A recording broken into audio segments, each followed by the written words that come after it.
ನಮಸ್ತೆ ಟಿವಿ 20 ಕನ್ನಡ ವಾಹಿನಿಗೆ ಸ್ವಾಗತ.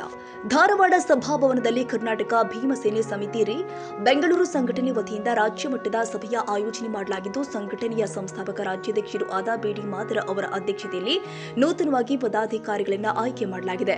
ಸಂಘಟನೆಯ ರಾಜ್ಯ ಗೌರವಾಧ್ಯಕ್ಷರನ್ನಾಗಿ ಡಾಕ್ಟರ್ ಶಿವಸೋಮಣ್ಣ ನೆಟ್ಟೂರ್, ಸಂಘಟನೆಯ ರಾಜ್ಯ ಘಟಕದ ಮಹಿಳಾ ಅಧ್ಯಕ್ಷರನ್ನಾಗಿ ಶ್ರೀಮತಿ ರೂಪಾ ಆರವಾಳವಿ, ಧಾರವಾಡ ಜಿಲ್ಲಾ ಅಧ್ಯಕ್ಷರನ್ನಾಗಿ ಸುರೇಶ್ ಮಾದರ, ಬೆಳಗಾವಿ ಜಿಲ್ಲಾಧ್ಯಕ್ಷರನ್ನಾಗಿ ಮಂಜುನಾಥ್ ಮಾದರ್, ಧಾರವಾಡ ಜಿಲ್ಲಾ ಯುವ ಘಟಕದ ಅಧ್ಯಕ್ಷರನ್ನಾಗಿ ಶ್ರೀನಿವಾಸ್ ಅವರೋಳಿ, ಉಪಾಧ್ಯಕ್ಷರನ್ನಾಗಿ ಹನುಮಂತ ಮನಗುಂಡಿ, ಮಹಿಳಾ ಧಾರವಾಡ ಜಿಲ್ಲಾಧ್ಯಕ್ಷರಾಗಿ ಶ್ರೀಮತಿ ರೋಹಿಣಿ ಮಲ್ಲೂರ, ಹುಬ್ಬಳ್ಳಿ ಧಾರವಾಡ ನಗರ ಘಟಕದ ಜಿಲ್ಲಾಧ್ಯಕ್ಷರಾಗಿ ಸರ್ವಮಂಗಳ ನಾಗೇಂದ್ರಗಡ, ಬೆಳಗಾವಿ ಜಿಲ್ಲಾ ಉಪಾಧ್ಯಕ್ಷರಾಗಿ ಮಾರುತಿ ಭಜಂತ್ರಿ, ಅಳವಾರ ಯುವ ಘಟಕದ ಅಧ್ಯಕ್ಷರನ್ನಾಗಿ ಶಾನೂರ್ ಹಬ್ಬನವರ, ಹುಬ್ಬಳ್ಳಿ ಯುವ ಘಟಕದ ಅಧ್ಯಕ್ಷರನ್ನಾಗಿ ಪುಂಡಲೇಖ ತಿರ್ಲಾಪುರ್ ಹಾಗೂ ಇನ್ನೂ ಅನೇಕ ಪದಾಧಿಕಾರಿಗಳನ್ನು ಆಯ್ಕೆ ಮಾಡಲಾಗಿದೆ.